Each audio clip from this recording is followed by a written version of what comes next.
দাগি অযোগ্যদের থেকে টাকা উদ্ধার নিয়ে সুপ্রিম কোর্টে প্রশ্নের মুখে পড়ল এবার এসএসসি। টাকা উদ্ধারের প্রক্রিয়া কি শুরু হয়েছে?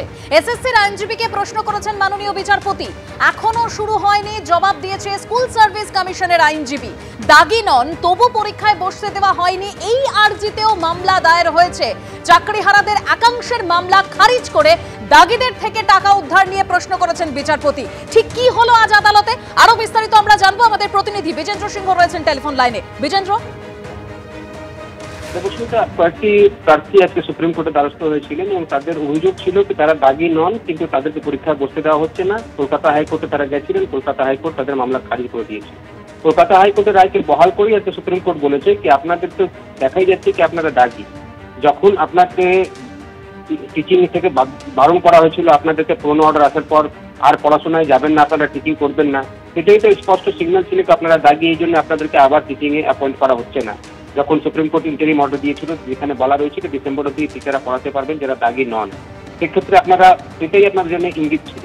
তখন সুপ্রিম কোর্ট জানতে চায় যে সময় এই আর্গুমেন্টগুলো চলছিল কি রিকভারি কি ইনিশিয়েট করা হয়েছে যারা দাগি রয়েছে তাদের থেকে। কেন কি কলকাতা হাইকোর্ট রায়ের মধ্যে বলেছিল দেবস্মিতা কি যারা স্বচ্ছভাবে চাকরি পাননি, যারা দুর্নীতি করে চাকরি পেয়েছেন তাদের চাকরি বাতিল হবে, তার সঙ্গে সঙ্গে তাদেরকে যে টাকা তারা পেয়েছেন স্যালারি হিসাবে এটাও তাদেরকে ফেরত দিতে হবে। এবং সেই রায়কে বহাল রেখেছে সুপ্রিম কোর্ট, অর্থাৎ টাকা রিকভার করতে হবে দাগি ক্যান্ডিডেট থেকে, এই নির্দেশ বহাল রয়েছে। তাই সুপ্রিম কোর্ট আজকে জিজ্ঞেস করে এই দাগিদের থেকে কি রিকভারি প্রসেস ইনিশিয়েট করা হয়েছে। সেই সময় তাদের আইনজীবী বলেন কি না হয়নি, এসএসসির আইনজীবী বলেন কি এখনো সেটা স্টার্ট করা হয়নি। এবং তখন সুপ্রিম কোর্ট আরো একটা প্রশ্ন করে কি বারবারই প্রশ্নটা কেন উঠছে কি দাগি কারা, অদাগি কারা, কারা দাগি নন, একটা স্বচ্ছতা থাকা উচিত এবং স্পষ্ট একটা তালিকা কেন বেরোচ্ছে না। এবং তারা এটাও বলেন যে সুপ্রিম কোর্টের তরফ থেকে আগেই বলা হয়েছে কি যদি কোনো এরকম দাগি ব্যক্তি বাইরে থেকে গেছে, অন্য কোনো ব্যক্তি সেই যদি এসএসসির নজরে নিয়ে আসে তাদেরও কিন্তু ক্যান্সেল করা হবে ক্যান্ডিডেটের। সেটাতে আজকে এসএসসি বলে তারা সেটা করছে। এবং তখনই এটা প্রশ্ন ওঠে কি যখন একটা ক্ল্যারিটি কেন আসছে না কি তারা টেন্টেড কারা নন টেন্টেড, সিবিআই একটা তালিকা দিয়েছিল, আপনাদের কাছে কিছু তথ্য রয়েছে, সেক্ষেত্রে কোনো ক্ল্যারিটি নেই কেন এই ইস্যুতে, সেটাও সুপ্রিম কোর্ট আজকে জানতে চায় এসএসসি তরফ থেকে।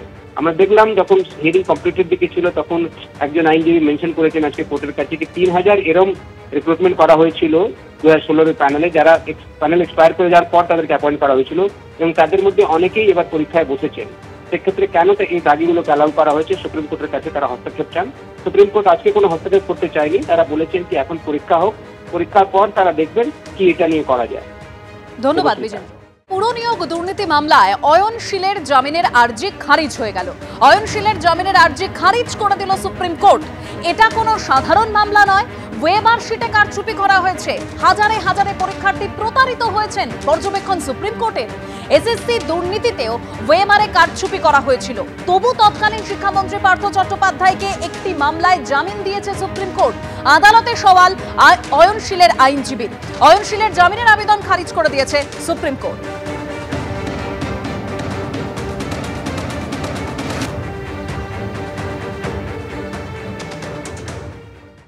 প্রাক্তন সেনা জওয়ানদের প্রতিবাদ সভায় শুভেন্দু অধিকারীর উপস্থিতি, বিরোধী দলনেতাকে সতর্ক করলো কলকাতা হাইকোর্ট। কারণ আমরা জানি যে প্রাক্তন সেনা জওয়ানদের যে প্রতিবাদ সভায় সেখানে হাইকোর্টের তরফে স্পষ্ট বলে দেওয়া হয়েছিল যাতে কোনো বিজেপি নেতা সেখানে উপস্থিত না থাকে।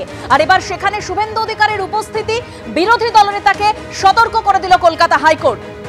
কি হলো আজকে আদালতে, আরো বিস্তারিত আমরা জানবো। সৌভিক মজুমদার রয়েছেন টেলিফোন লাইনে। সৌভিক, দেখো, প্রাক্তন সেনাকর্মীদের যে সংগঠনের তরফ থেকে মামলা করা হয়েছিল তাদের আইনজীবীকে উদ্দেশ্য করে সরাসরি মাননীয় বিচারপতি তীর্থঙ্কর ঘোষ বলেছেন যে আপনারা সবাই অবসরপ্রাপ্ত সেনাকর্মী, আপনাদের প্রতি আমাদের আলাদা সম্মান রয়েছে, কিন্তু আপনারা যখন এই মামলা করেছিলেন বা অনুমতি চেয়েছিলেন সেই সময় আপনাদের সঙ্গে কোনো রাজনৈতিক এজেন্ডা ছিল না।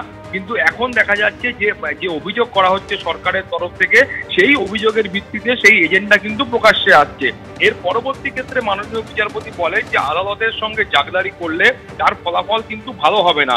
এবং এই মুহূর্তে আদালত বলেছে যে কোনো রকম কঠোর পদক্ষেপ আদালত করছে না, কিন্তু ভবিষ্যতে এই ধরনের পদক্ষেপ করলে তার ফল কিন্তু ভোগ করতে হবে, অর্থাৎ আদালত প্রয়োজনীয় পদক্ষেপ গ্রহণ করবে সেই সতর্ক বার্তাও কিন্তু এখানে দেওয়া হয়েছে। উল্টো দিকে শুভেন্দু অধিকারীর তরফ থেকে বলা, যারা এই মামলা করেছিলেন তাদের তরফ থেকে বলা হয় যে শুভেন্দু অধিকারী সেখানে গিয়েছিলেন, কিন্তু তারপর তিনি যখন জানতে পারেন যে এখানে কোনো রকম রাজনৈতিক পদাধিকারীকে থাকা বারণ রয়েছে, তারপরে তিনি ঘটনাস্থল থেকে চলে যান। ফলে তুমি জানো যে যখন গান্ধী মূর্তির পাদদেশে এই সভা করার অনুমতি দেওয়া হয়, সেই সময় মাননীয় বিচারপতি তীর্থঙ্কর ঘোষ তিনি কিন্তু বলেছিলেন যে বিজেপির কোনো পদাধিকারী তারা কিন্তু এই কর্মসূচি থাকতে পারবেন না। তারপরে আমরা দেখতে পেয়েছিলাম যে পুলিশের সঙ্গে কার্যত যারা এখানে উদ্যোক্তা ছিলেন সেই কর্মকর্তাদের একটা সংঘাতের পরিস্থিতি তৈরি হয়, এবং যার প্রেক্ষিতে গতকাল এই মামলা কলকাতা হাইকোর্টে দায়ের হয় এবং আজকে তার বিচার প্রক্রিয়াও সংগঠিত হয়।